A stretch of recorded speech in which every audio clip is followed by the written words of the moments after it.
Thank you very much. Please. Very importantly, I'd like to begin by saying that we've just reached agreement. The Secretary of Treasury, Steve Mnuchin, with the major airlines, all of our great airlines, to participate in a payroll support program. This agreement will fully support airline industry workers, preserve the vital role airlines play in our economy, and protect taxpayers. Our airlines are now in good shape, and they will get over a very tough period of time that was not caused by them. The United States is continuing to make substantial progress in our war against the virus. We grieve at every precious life that has been lost to the invisible enemy, but through the darkness we can see the rays of light. We see that tunnel, and at the end of that tunnel we see light. We're starting to see it more than ever before. We've held our rate, the numbers, everything we've done. We've been very, very strong on it and very powerful on it. You look at what's happening in other countries, Spain, Italy, United Kingdom. We're working with them. We're trying to help them, especially with ventilators. They've been calling a lot. They need ventilators so badly. 15% of counties within the United States have 0 cases, and many counties within the United States have a very small number of cases. Large sections of our country are really looking at other sections and saying, wow, that looks bad, but they don't have the problem. I salute the American people for following our guidelines on social distancing. Even you people, it's so different looking out there when I look at you. Their devotion, your devotion, is saving lives. Today I'm instructing my administration to halt funding of the World Health Organization while a review is conducted to assess the World Health Organization's role in severely mismanaging and covering up the spread of the coronavirus. Everybody knows what's going on there. American taxpayers provide between $400 million and $500 million per year to the WHO. In contrast, China contributes roughly $40 million a year, and even less. As the organization's leading sponsor, the United States has a duty to insist on full accountability. One of the most dangerous and costly decisions from the WHO was its disastrous decision to oppose travel restrictions from China and other nations. They were very much opposed to what we did. Fortunately, I was not convinced and suspended travel from China, saving untold numbers of lives. Thousands and thousands of people would have died. Had other nations likewise suspended travel from China, countless more lives would have been saved. Instead, look at the rest of the world. Look at parts of Europe. Other nations and regions who followed WHO guidelines and kept their borders open to China accelerated the pandemic all around the world. Many countries said, we're going to listen to the WHO, and they have problems the likes of which they cannot believe. Nobody can believe. The decision of other major countries to keep travel open was one of the great tragedies and missed opportunities from the early days. The WHO's attack on travel restrictions put political correctness above life-saving measures. Travel bans work for the same reason that quarantines work. Pandemics depend on human-to-human transmission. Border control is fundamental to virus control. Since its establishment in 1948, the American people have generously supported the World Health Organization to provide better health outcomes for the world and, most importantly, to help prevent global health crises. With the outbreak of the COVID-19 pandemic, we have deep concerns whether America's generosity has been put to the best use possible. The reality is that the WHO failed to adequately obtain, vet, and share information in a timely and transparent fashion. The world depends on the WHO to work with countries to ensure that accurate information about international health threats is shared in a timely manner. And if it's not, to independently tell the world the truth about what is happening. The WHO failed in this basic duty and must be held accountable. It's time, after all of these decades. The WHO failed to investigate credible reports from sources in Wuhan that conflicted directly with the Chinese government's official accounts. There was credible information to suspect human-to-human transmission in December 2019, which should have spurred the WHO to investigate and investigate immediately. Through the middle of January, it parroted and publicly endorsed the idea that there was not human-to-human transmission happening, despite reports and clear evidence to the contrary. The delays the WHO experienced in declaring a public health emergency cost valuable time, tremendous amounts of time. More time was lost in the delay it took to get a team of international experts in to examine the outbreak, which we wanted to do, which they should have done. The inability of the WHO to obtain virus samples to this date has deprived the scientific community of essential data. New data that emerges across the world on a daily basis points to the unreliability of the initial reports, and the world received all sorts of false information about transmission and mortality. The silence of the WHO on the disappearance of scientific researchers and doctors, and on new restrictions on the sharing of research into the origins of COVID-19 in the country of origin, is deeply concerning, especially when we put up by far the largest amount of money. Not even close. Had the WHO done its job to get medical experts into China to objectively assess the situation on the ground and to call out China's lack of transparency, the outbreak could have been contained at its source with very little death, and certainly very little death by comparison. This would have saved thousands of lives and avoided worldwide economic damage. Instead, the WHO willingly took China's assurances to face value, and they took it just at face value, and defended the actions of the Chinese government, even praising China for its so-called transparency. I don't think so. The WHO pushed China's misinformation about the virus, saying it was not communicable and there was no need for travel bans. They told us when we put on our travel ban, a very strong travel ban, there was no need to do it, don't do it. They actually fought us. The WHO's reliance on China's disclosures likely caused a 20-fold increase in cases worldwide, and it may be much more than that. The WHO has not addressed a single one of these concerns, nor provided a serious explanation that acknowledges its own mistakes, of which there were many.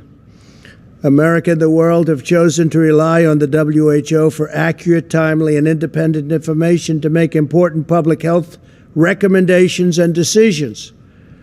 If we cannot trust that, this is what we will receive from the WHO.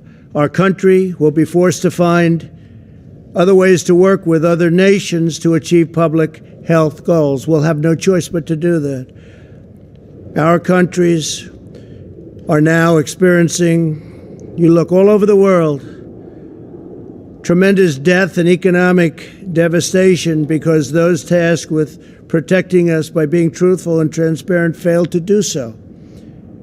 It would have been so easy to be truthful. And so much death has been caused by their mistakes. We will continue to engage with the WHO to see if it can make meaningful reforms. For the time being, we will redirect global health and directly work with others. All of the aid that we send will be discussed at very, very powerful letters and with very powerful and influential groups and smart groups, medically, politically, and every other way. And we'll be discussing it with other countries and global health partners, what we do with all of that money that goes to WHO. And maybe WHO will reform, and maybe they won't. But we'll be able to see, as you know, in other countries hit hard by the virus, hospitals have been tragically forced to ration medical care and the use of ventilators.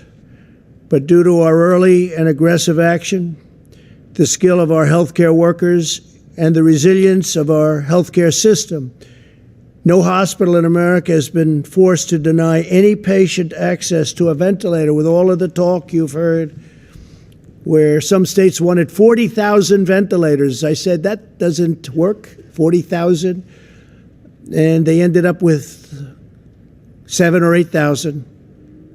And they had no problem. 40,000 ventilators for one state.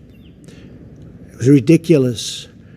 The scariest day of my life was about a month ago, when after a long day of meetings, my team told me that we were going to be needing 130,000 ventilators, that we were short hundreds of thousands of ventilators. This is the system we inherited. I had governors requesting unreasonable sums that the federal government just didn't have. And you look at the states didn't have, the states were not prepared. I knew that every person who needed a ventilator and didn't get one would die. And that's what we were told. They would die. I saw in other countries doctors having to make decisions on who got a ventilator and who didn't. And I knew that this would be a defining challenge of the crisis. Those that didn't get ventilators were said to be in a position only of one alternative, and that was death. Would we be able to prevent Americans from dying because we couldn't get them ventilators, and the ventilators that they needed, and they needed immediately?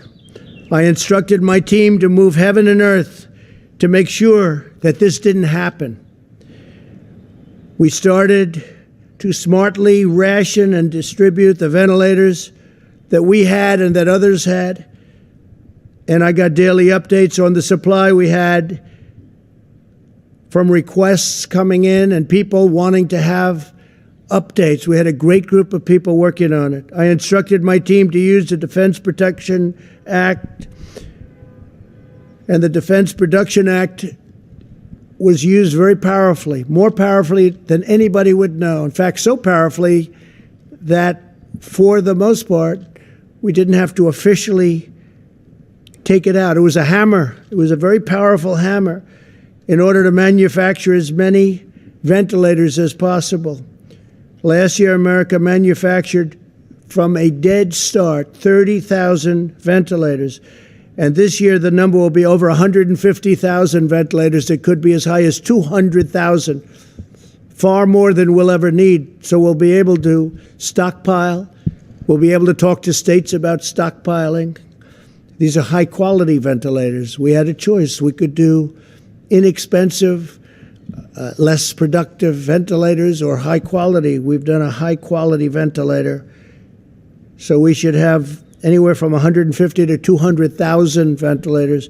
In addition to that, we have 10,000 ventilators right now in the federal stockpile, ready to move. Should we need them? We might not. Should we need them in New York or New Jersey or in Louisiana or in Illinois or any other state that may need them if we have a surge? I'd like to ask Adam Bowler to come up and just say a few words. He's done a fantastic job, a young man who worked 24 hours a day on handling this situation, and I'd just like to have Adam, wherever he may be, come up and say a few words. Adam, please. Thank you very much.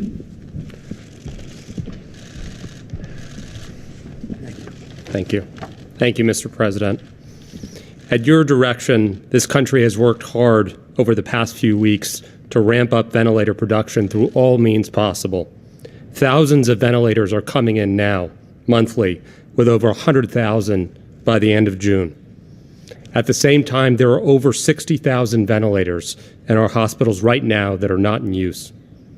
Knowing this, and at your direction, we reached out to the American Hospital Association to design a system that allows hospitals to lend ventilators to other hospitals right when they need it. Within the past week alone, 20 top health systems have signed up for this dynamic ventilator reserve, representing over 4,000 ventilators. Not only do we have top academic systems like Cleveland Clinic and Mayo Clinic, but we also have top health systems from New York City, New Orleans, Washington State, and California. Over a week ago, these places would have needed help, but now they are here to help. There's been no American that has needed a ventilator that has not received one. This dynamic virtual reserve, combined with our strategic stockpile, will ensure that this is always the case. I'd like to thank the President for his leadership and directive to focus on public-private partnerships like this one. I'd also like to thank Sam Hazen from HCA, Lloyd Dean from Common Spirit, for leading this effort with the AHA and the Federation of American Hospitals. These have been difficult times. A few weeks ago, the Vice President came into my office, and he reminded us of the power of the resilience of the American people and of private companies. We needed it that day, Mr. Vice President. This partnership is another example of Americans helping Americans. Thank you. Thank you very much. Fantastic. Thank you, sir. I'd shake his hand, but I'm not allowed to. Times have changed, haven't they? Thank you very much. You did a fantastic job. We're very proud of you. You and your whole team. Thank you.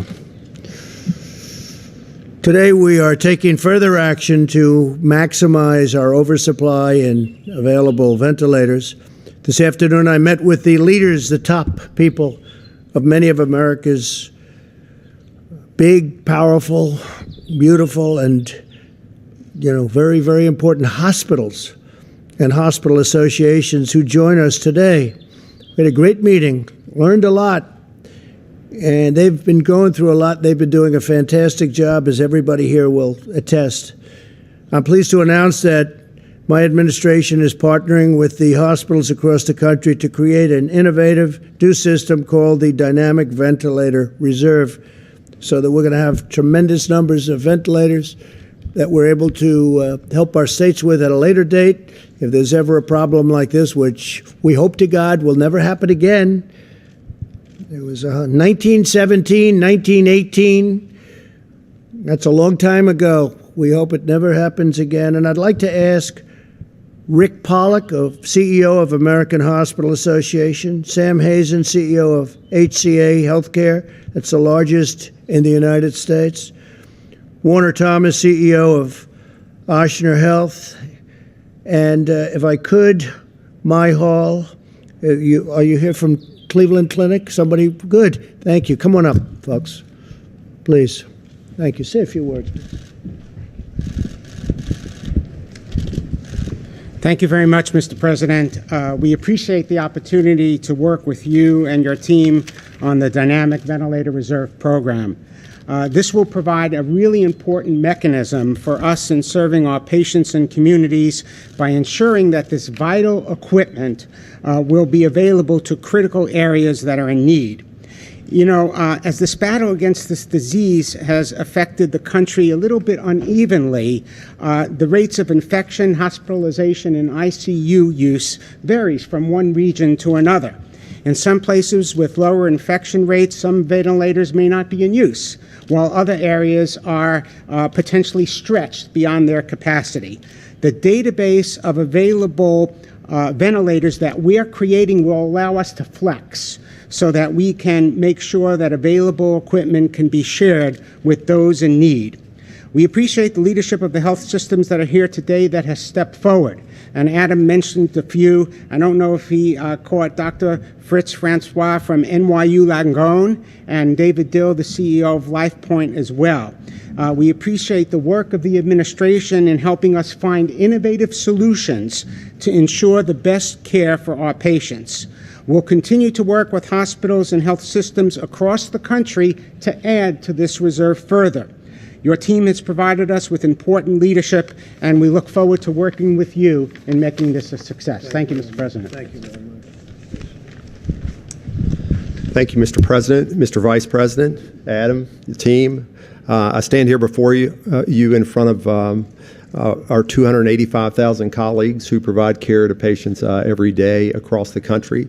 One of the guiding principles we had when we went into this COVID-19 battle was to find partnerships with other components of the industry, partnerships with other health systems, but partnerships with governments, both local and federal. And we're proud to be a part of this private-public sector partnership, and I think it's going to do great good for the community. So thank you very much. Great job. Thank you.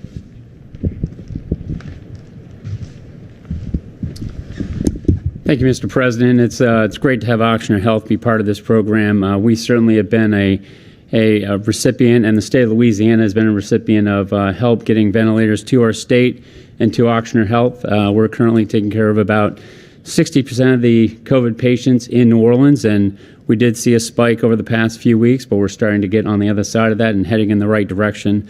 I also want to thank you personally for helping Ochsner Health. A couple weeks ago, we were running short on surgical gowns, and you and your team were able to direct some to New Orleans, which was helpful to us and other hospitals around the New Orleans area. So we're excited to be part of this dynamic ventilator reserve, and we are proud to be part of that and help other communities around the country. Thank you.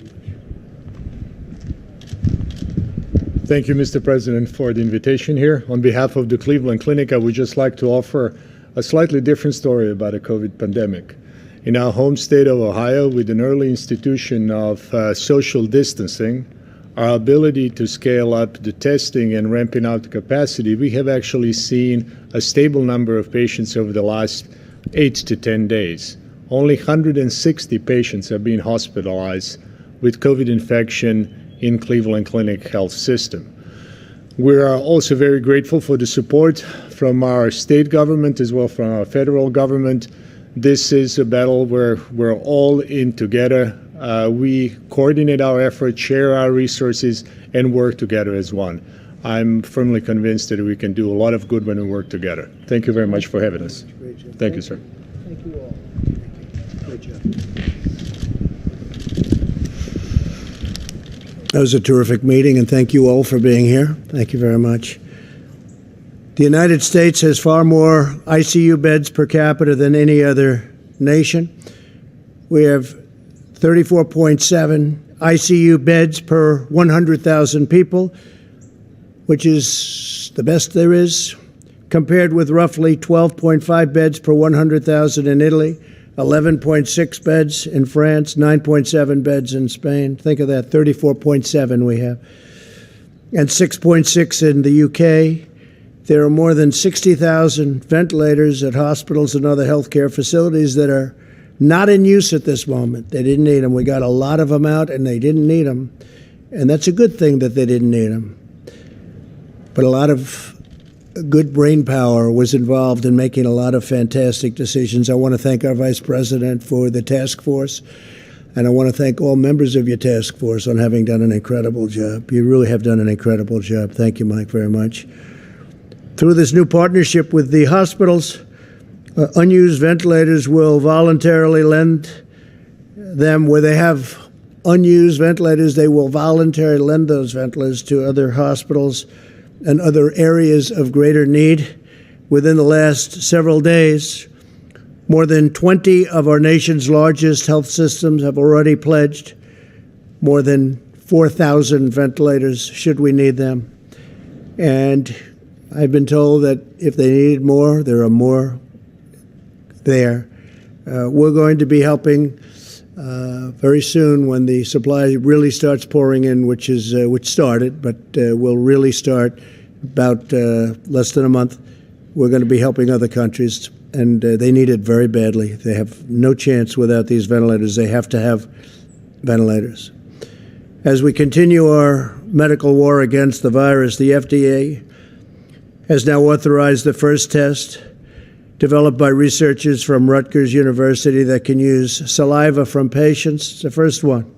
These tests can be self-administered by patients in healthcare settings, which will reduce exposure for medical workers and save personal protective equipment. Rutgers will begin processing 10,000 tests daily. So by using saliva, that's the first, they'll be able to do things in terms of speed and ease that we haven't been able to do before. So a lot of great innovation is taking place during this period of time, and that's innovation. I call it innovation under pressure. There's a big difference. Innovation under pressure, right? Cleveland Clinic knows all about that. As we prepare for the next phase of this great struggle, we must also do everything in our power to restore prosperity for the American worker. There's tremendous interest and excitement surrounding the administration's efforts to get the economy roaring once again, and I think it's going to roar once it gets open. I think it's going to go up tremendously. You see what's happening with the stock market already, because a lot of the very smart financial people, the great minds, they're looking at the stock and they're saying, well, because what they're really seeing is how we're doing. If we weren't doing well, the market wouldn't be at a level that it is today. They have a lot of confidence that we're doing the right thing and that our country is going to be open soon and our country is going to be booming. We've had requests to participate from the best in the world as we share their enthusiasm to get our country going. So I thank them for wanting to contribute, and we look forward to speaking with many industry leaders, seeking their input on how we can return to what was until very recently the greatest economy anywhere in the world, and I can say the greatest economy in the history of the world. There's never been an economy like we had just a little bit more than a month ago. We set every record you could set. More people working than we've ever had working before, almost 160 million. The best unemployment numbers we've ever had, and the best employment numbers we've ever had. Everybody was doing well. Stock market at a record. 142 days it hit a record. And I think we're going to top those records, okay? And I think we're going to top them soon, once we get rid of the invisible enemy, which will happen. The plans to reopen the country are close to being finalized, and we will soon be sharing details and new guidelines with everybody. I will be speaking to all 50 governors very shortly, and I will then be authorizing each individual governor of each individual state to implement a reopening and a very powerful reopening plan of their state at a time and in a manner as most appropriate. The day will be very close because certain states, as you know, are in much different condition and in a much different place than other states. It's going to be very, very close, maybe even before the date of May 1st. So that will be for some states. Actually, there are over 20 that are in extremely good shape, and we think we're going to be able to get them open fairly quickly, and then others will follow. The federal government will be watching them very closely, and we'll be there to help. We'll be there to help in many different ways, as we've been where we built hospital beds at a number that nobody's ever seen before, where we did the ventilators that we just discussed at a level that nobody's ever seen before. Nobody can even believe. Other foreign countries, even powerful countries, can't believe what we were able to do with ventilators. Big, powerful countries, big producing countries can't believe what we were able to do. We will hold the governors accountable. But again, we're going to be working with them to make sure it works really well. Now, we have a list of people that I'll be speaking to over the next very short period of time, in many cases tomorrow, we're going to have elected officials, and we'll be submitting that list to you within the next 24 hours. But we have a list of different industries that I'll be discussing by meeting by telephone because we don't want people traveling right now. The American Farm Bureau Federation, Zippy Duval, Cisco Systems, Tyson Foods, Purdue Farms, Cargill, Archer Daniels, Midland Company, Corteva, Tractor Supply Company, Seaboard Corporation, Grimway Farms, Mount Air Farms, and others in the agricultural business. In banking, it's Bank of America. Brian Moynihan's been great. J.P. Morgan Chase, Jamie Dimon, Goldman Sachs, Citigroup, Wells Fargo, U.S. Bancorp, Morgan Stanley, James Gorman, Grand Rapids State Bank, Southern Bancorp, all great institutions with lots to say and lots of good ideas. And if you look at how Paycheck has been working out, the numbers are incredible, and I hope Congress is going to be able to supplement the amount of money going to our workers. I hope they're able to get that done very quickly because it's been an incredible success. And many are already spending that money, and the money's been distributed at numbers that nobody believed possible for this short period of time. It was only a week ago. But a lot of money has been distributed already. It's going to keep our small businesses open. The Construction Labor Workforce International Union of Operating Engineers, Jim Callahan. North America Building Trades Union, Sean McGarvey. These are a lot of friends of mine. Laborers International Union of North America, Terry O'Sullivan. International Brotherhood of Teamsters, James Hoffa. National Electrical Contractors Association, David Long. Bechtel, Floor. National Association of Home Builders. Association of Builders and Contractors. Associated General Contractors.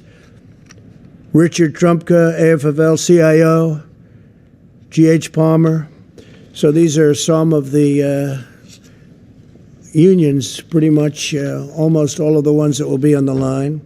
In defense, we have Lockheed Martin, Honeywell, Northrop Grumman. These are all the top of each company, CEOs, chairmen, presidents. Raytheon, General Dynamics. Energy, we had a tremendous success recently with energy. Over the weekend, it finished with tremendous credit going to Russia and Saudi Arabia, and it could be as much as 20 million barrels a day, a cut, so that we can get rid of some of the tremendous excess oil that's been produced because of the fact that the virus just knocked out almost 50% of the business. It's been an amazing achievement. Some people say one of the biggest oil deals ever made, maybe the biggest oil deal ever made. They're saying, I didn't know that, but we were involved in getting that done, and it was very important. We're going to save hundreds of thousands of jobs for our energy industry, Texas and North Dakota, Oklahoma, all of our different energy states. It's great. So we're very happy about it. I want to thank everybody. We had it's called OPEC Plus. That's OPEC Plus, meaning some nations outside of OPEC. And I also want to thank the president of Mexico because he was terrific. He showed great dexterity and flexibility in getting the deal done. We want to thank him very much. On the energy front, we had ExxonMobil, Continental Resources, Chevron, Southern Company, Alabama Power, ConocoPhillips, Occidental Petroleum, Kinder Morgan, Hess Corporation, Perot Group, and a few others, big ones, great ones. Financial services, we have Blackstone, Stephen Schwarzman, Paulson and Company, John Paulson, Citadel, Ken Griffin, Elliott Management, Paul Singer, Vista Equity Partners, Robert Smith, Fidelity Investments, Abigail Johnson, MasterCard, Visa, Chubb, Sequoia, Stevens, Warren Stevens, great. Charles Schwab, Chuck Schwab, will be here by phone. Food and Beverage National Restaurant Association, McDonald's, Darden Restaurants, Coca-Cola, Pepsi-Cola, Chick-fil-A, Subway, Bloomin' Brands, Yum Brands, Papa John's, Wendy's, Waffle House, Starbucks, Wolfgang Pup, Thomas Keller, Jean George, my friend Jean George, and Danielle. You know them. From the transportation world, FedEx, Fred Smith, a legend, United Airlines, Oscar Munoz, UPS, David Abney, J.B. Hunt, YRC Worldwide, Crowley, Maritime, incredible, big, powerful shippers and transportation companies. In telecommunications, we have the legendary John Malone of Liberty Media, Verizon, T-Mobile, Charter Communications, and Brian Roberts of Comcast. Thank you all very much. Healthcare, New York Presbyterian, Jerry Spire, friend of mine, HCA Healthcare, Sam Hazen, thank you, Sam. Just met with Sam. Ascension Health, Common Spirit Health, Community Health Systems, Trinity Health, Cardinal Health, McKesson, 3M. Thank you, Mike Roman, for helping us with face masks. It worked out well for everybody. Procter & Gamble, Abbott Laboratories, Johnson & Johnson, Merck, Pfizer, Eli Lilly, Thermo Fisher Scientific. They've been helping us incredibly with testing. Gilead Sciences, Abivax, Regeneron, Biogen, Roche, and Roche has been fantastic on testing. The job they've done, I have to call them out. They have stepped up like very few. Anthem, United Health Group, Aetna, Cigna, and Humana, all the big ones. The tech companies, we have the right ones. Apple, we have Tim Cook. Google, Sundar, thank you, Sundar. Oracle, Larry Ellison and Safra Katz. Salesforce, Mark Benioff. SAP, Jen Morgan. Microsoft, Satya, great job he's done. Thank you, Satya. Facebook, Mark Zuckerberg. IBM, Intel, Qualcomm, Cisco, Advanced Micro Devices, Broadcom. Incredible companies that no other country will catch if they're smart. They have to be smart. But I've dealt with a lot of different countries, and I will say that the respect for Silicon Valley and our tech companies, there's nobody even close to our tech companies. They can't catch them, so they try and buy them. But we've sort of put an end to a lot of that. In sports, we want to get our sports back. So importantly, these will be some separate calls. Some will be together, by the way, lists, and some will be separate. But we have to get our sports back. I'm tired of watching baseball games that are 14 years old. But I haven't actually had too much time to watch. I would say maybe I watch one batter and then I get back to work. The NBA, Adam Silver. The Major League Baseball. We miss our baseball. This is baseball season right here. Rob Manfred, thank you very much. NFL, Roger Goodell, thank you, Roger. UFC, Dana White, great Dana White. PGA, Jay Moynihan. LPGA, Michael Wan. USTA, Patrick Galbraith. Major League Soccer, Don Garber. WWE, the great Vince McMahon. NASCAR, Lisa Kennedy. Thank you, Lisa. NHL, Gary Bettman. From the New England Patriots, Bob Kraft. Dallas Cowboys, Jerry Jones. Dallas Mavericks, Mark Cuban. And some of the thought leaders that we're going to have, and there are some others that we are having, we're just waiting to hear, but everybody's saying yes, I must say. John Allison, Heritage Foundation. Kay Cole James, great person. Hoover Institute, Condoleezza Rice, another great person, Art Laffer, Steve Moore, Steve Forbes, Larry Lindsay, Catherine Reynolds, Scott Gottlieb, just spoke with Scott, Jim DeMint, and Jim has been a terrific friend, Bill Haggerty and Ray Washburn.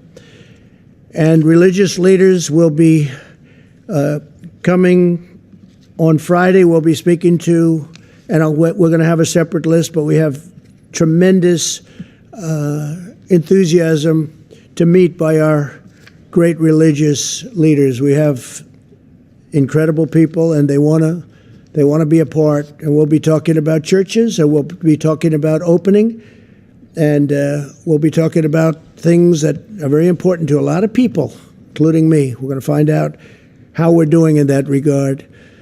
So those are the names that we have on our list. They're the names that are, I think, the best and the smartest, the brightest, and they're going to give us some ideas. But we're all set. As I said, the governors are going to be opening up their states. They're going to declare when. They're going to know when. Some can open very, very shortly, if not almost immediately. We'll give a date, but the date's going to be in the very near future. So we'll get it open. Individual states, when the governors will be held accountable. If they need things, we'll help them get those things, but we want them to do their testing. We want them because they're equipped to do testing. We've created incredible tests, and we've done more testing than anybody's ever done in the world right now. And we had a broken system, and now we have a great system. We have a system where other countries are coming to us and saying, we want to get some of those tests. I want to thank Abbott, because Abbott came up with the first simpler test. The first one was rough. I think it was more of an operation than a test. The first one was for anybody that took it. It was not easy. But now we have a very simple test with Abbott. Now we have saliva. We have lots of other things that are happening, but we have millions of tests. The governors are responsible. They have to take charge. They have to do a great job. And we're going to suggest that they check people through tests or otherwise coming into their states, and they run their states very strong. Eventually, we won't have to do that. Eventually, this will be gone. But for a while, we're going to do it. So they're going to take charge at their borders. They're going to take charge of people coming in, and maybe to an extent, depending on what they work out with a nearby state, it may be also people leaving. And they'll be able to do that very shortly. We'll be announcing a date, but it'll be very short. And frankly, it'll be at a time that will be earlier than the deadline that we imposed, the end of April. So we think that some of the governors will be in really good shape to open up even sooner than that. We'll speak to them, but we're all set. We're counting on the governors to do a great job. Others are going to have to take a longer period of time until they're in a position to say, we're ready to go. And that's okay. We understand that. Some of the governors have a very tough situation. But in almost all cases, it's all starting to come down. We're very proud of the job everybody's done. And if you look at the numbers, so the minimum, as portrayed, Deborah's here, Dr. Birx has been fantastic. The minimum was 100,000 deaths. And I hope to be substantially under the minimum, meaning we all hope, Mike, right? We all hope to be substantially under. We did the right thing because otherwise it would have been, the projections are 2 million people. The actual projection was 2.2 million people. And if you cut it in half, that would be 1.1 million people. That's many more. That's double the Civil War. And if you cut that in half, you're talking 500,000 or 600,000 people. That's what we lost in the Civil War. And that's cutting it. And we're not going to, that would not be acceptable. It would not be acceptable. One life isn't acceptable, but we weren't given that option. So I'm confident that these respected people that I just read from the list will give us some great ideas in addition to what the governors have learned. The governors have learned a lot. I've spoken to governors that at the beginning it was a contentious relationship, and now it's a very friendly relationship and a really great relationship. And I'm proud to say that some of them I think are friends. In some cases they're Democrats, but I think they like me and I actually like them. I'll tell you who they are someday. But we're all getting along, and we all want to do the right thing. And I think they're going to do a great job of leading their individual states. It'll be a beautiful thing to watch. They'll go and rely on their mayors and their local town officials. They bring it right down. And Washington shouldn't be doing that. We can't be thinking about a Walmart parking lot that's 2,000 miles away where we're doing testing, but a governor of a state can and a mayor can, and right down the line. So it's going to be, I think it's going to be a terrific system. And if we're unhappy with the state, we're going to let them know we're unhappy. And if they're not doing the job and they can't get the job done, and for some reason things are happening that we're not going to like the numbers are heading in a wrong direction, we'll have to do something that's very serious. We'll have to maybe close them up and start all over again. But I don't think we're going to have to do that. I think the governors are going to come out at a time that, and these will be individual dates, and the governors are going to come out at a time when they're ready. Some can come out very, very shortly, and we look forward to watching that process. I think it's going to be a very beautiful process. Our discussions will focus with the people that we're dealing with on rejuvenating the economy and always health, always health. Health and life living is number one, but the rejuvenated economy, and I think it's going to go quickly. We'll be utilizing our robust testing capacity for the governors. We'll be giving them what they need if they don't have it themselves. We hope by now they'll be able to have it themselves. We were hoping they would have had it themselves early on, but they weren't. But such great advances have been made. So we'll be dealing with them on that. And they can rely on us very strongly. They're going to be relying on us, I think, for some help. And we're there, whether it's building hospital beds, which I don't think they're going to need. You look at Javits Center, a great, great job that the Army Corps of Engineers did. FEMA got involved. We actually ended up sending our medical people. That was not a COVID-19 center, and they asked, could you do that? And then even after we did that, it was not used very much, meaning they didn't have to use it nearly to the extent that they thought when they conceived it. It wasn't that they made a mistake. Nobody made a mistake. We built it. I'd rather have too much than too little. Err on the side of caution.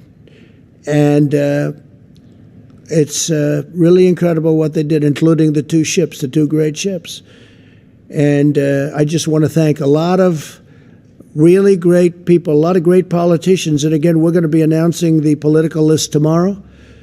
And on there, we're going to have a lot of senators. And we're going to be having a meeting with the governors, probably on Thursday, a meeting by teleconference. And a lot of things will be discussed, and some of the details will be discussed. But we want them to do an incredible job of running their states. I think they'll do an incredible job, too. After having gotten to know so many of them, I think each one of them will do an incredible job. And again, the federal government is there. We have ventilators if they need them. We have beds if they need them. We have hospitals if they need them. We have a testing capacity that's now second to none, where, again, other countries are calling us. Countries that you thought were doing well are calling us for help on testing. So we're there to help. And with that, if you have a few questions, we'll take them. And if not, that would be okay, too. Yeah, go ahead, please, Jeff. Mr. President, two questions. First, on your announcement about the WHO, I understand your grievances with them, but can you address why it is the correct time to do this now in the middle of a Well, we're going to be dealing with countries, and we're going to be dealing with leaders of different parts of the world. We spend $500 million a year. We have for many years, far more than anybody else, including China. And I mean, look, I read off a long list of problems that we have, and we've had problems with them for years. It doesn't matter. We're looking at a term of 60 to 90 days. We're doing a very thorough investigation right now as we speak. But this should have been done by previous administrations a long time ago. And when you look at the mistakes that were made, all of the mistakes that were made, it's just something we have to look at. And it is very China-centric. I told that to President Xi. I said the World Health Organization is very China-centric, meaning whatever it is, China was always right. You can't do that. Can't do that. Not right. And we spend, and again, it's not a question of money, but when we're spending $500 million and China's spending $38 million, $34 million, $40 million, $42 million in a case, it's, again, not money, but it's not right. So we'll see. This is an evaluation period, but in the meantime, we're putting a hold on all funds going to World Health. We will be able to take that money and channel it to the areas that most need it. And that's another way of doing it, but we have not been treated properly. Mr. President, Yeah, Mr. please. President, you mentioned that you're going to be speaking with all the governors Yes. tomorrow, make recommendations On probably Thursday. on Thursday. What if they don't listen to you or take your advice or obey you? Will you consider taking away their federal funding? I don't want to say that. They'll listen. They'll be fine. I think we're going to have a good relationship. They need the federal government, not only for funding, and I'm not saying take it away, but they need it for advice. They'll need maybe equipment that we have. We have a tremendous stockpile that we're in the process of completing. We're in a very good position. Again, the cupboard was bare when I got here. Nobody ever thought a thing, in all fairness to previous administrations, nobody ever thought anything like this was going to happen. But it did happen. No, the governors will be very, very respectful of the presidency. Again, this isn't me. This is the presidency.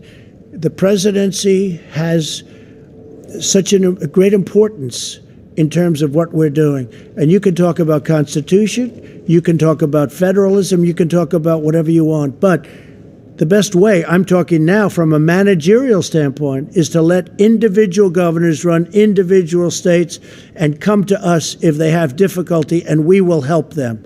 Yeah, John?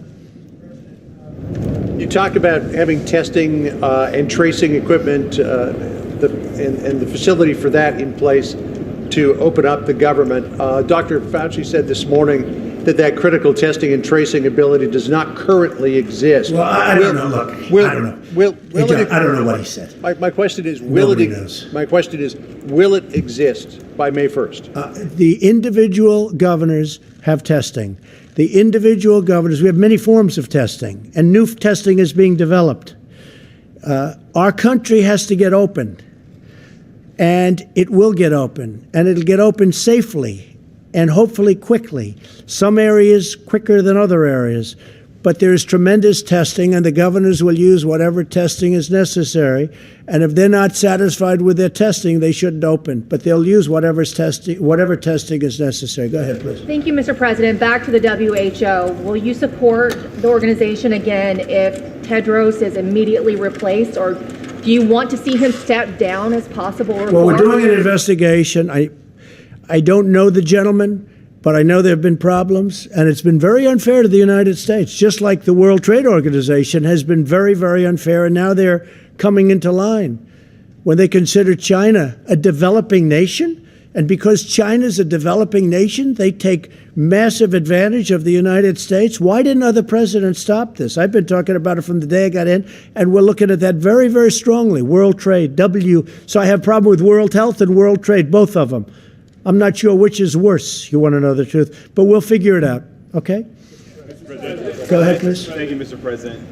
You were just criticizing the WHO for praising China as transparent, but you were saying many of the same things about China just a couple of months ago. So, I mean, how do you square your decision to... Well, I did a trade deal with China, where China's supposed to be spending $250 billion in our country. We're going to be watching very much to see. Now, we got a little bit waylaid by the virus.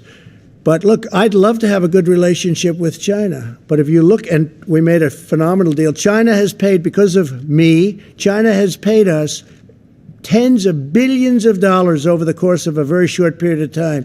Billions of it. Some of that money has been spent to farmers where they were targeted by China. We cannot let that happen. We can't let that happen. So we ended up signing a very good trade deal. Now I want to see if China lives up to it. I know President Xi. I think he will live up to it. If he doesn't live up to it, that will be okay, too, because we have very, very good alternatives. Go ahead. Yes, thank you. Today, 600,000 cases, 25,000 deaths. I know you want to blame the WHO, but I've spoken to hundreds of people across the country in the last few weeks who say they still can't get tested, and that they aren't social distancing because so they... the governors, Excuse me. I know your question. You ready? The governors are supposed to do testing It's up to the governors. Go ahead, please. Question, Mr. President, wait a minute, go ahead, Mr. please. President, that's Just not get the back- question. if we- Quiet. The question, Quiet. Mr. If we could President, just get Quiet. back, if we could question just is get back they to say May that 1. they are not, Mr. that President, they are how many- following your lead, that they are not social The distancing. governors are doing the testing. It's now not up, and it hasn't been up to the federal government. Go ahead. Mr. President, I'm The going to have a question quick is about follow on the social WHO, but distancing, sir. if The May question 1 I told them when they put this guy here, it's nothing but trouble. He's a showboat. If you keep talking, I'll leave, and you can have it out with the rest of these people. If you keep talking, I'm going to leave, and you can have it out with them. It's a simple question. Just a loudmouth. Go ahead. If you could kind of clarify, are you basically lifting your slow the spread before the No. May 1 deadline? No, And then, I'm and not then, at how, all. and then No. how many The states? governors are going to be running their individual states. Some of them will say, no, I can't open now. And some of them may last longer than we even would think. Others will say, I can. You can go. I don't want to mention states, but there are numerous states that are in great shape right now. They're viewing the rest of the country like, we don't even believe this is happening. We have a lot of those states. They're set to open practically now. I mean, they would be open now. We're going to let them open sooner than the date. We're going to pick a date. We're going to get a date that's good, but it's going to be very, very soon, sooner than the end of the month.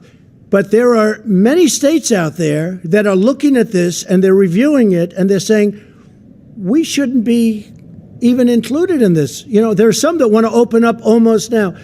Now, if we disagree with it, we're not going to let them open. We're not going to let them open. If some governor said, you know, has a lot of problems, a lot of cases, a lot of death, and they want to open early, we're not going to let it happen. So we're there to watch. We're there to help. But we're also there to be critics. And on testing, very important, we've always wanted the states to do the testing. We're now providing great testing, but the state has to provide the great testing. The state has to provide the ventilators, but they didn't do that. So we ended up going into the ventilator business, essentially, and we've made tens of thousands of ventilators, and we solved a big problem for the states. But we want them to do the testing, and we are there to help. Yeah, please. I have two questions, or I have a question on the One governors. question, just one. Well, I have a question on the governors, but first, can I follow up on Jordan's One question. Go Can I ahead. follow up on Jordan's question? Do Go you ahead. want to walk back where you did praise China in January for being transparent about the I'm always coronavirus? respectful of China. I'm respectful of other countries. Why wouldn't I be respectful of China? In the meantime, China's paid us nothing in your last administration, nothing in any previous administration. They paid us tens of billions of dollars because of what we've done. And the trade deal we have, they have to give us $250 billion in purchases. Let's see if they do that. And they're also paying us 25% or $250 billion in tariffs. So we're taking in, wait a minute, we're taking in billions of dollars for China.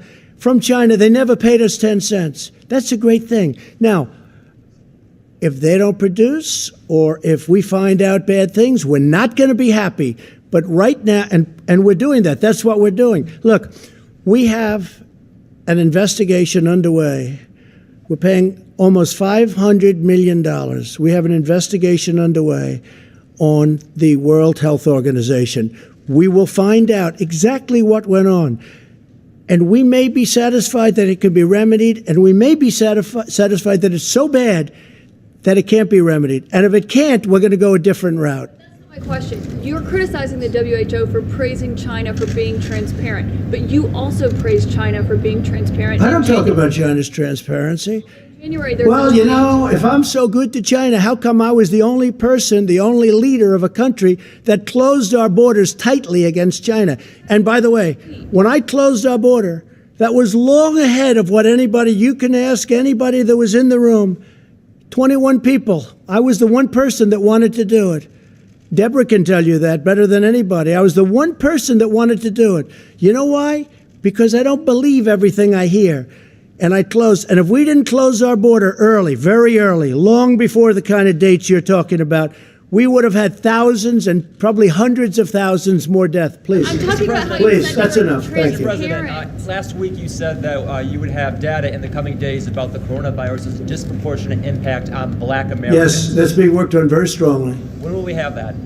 I would say within 2 weeks, and it's being worked on, Deborah. We're working on that very strongly.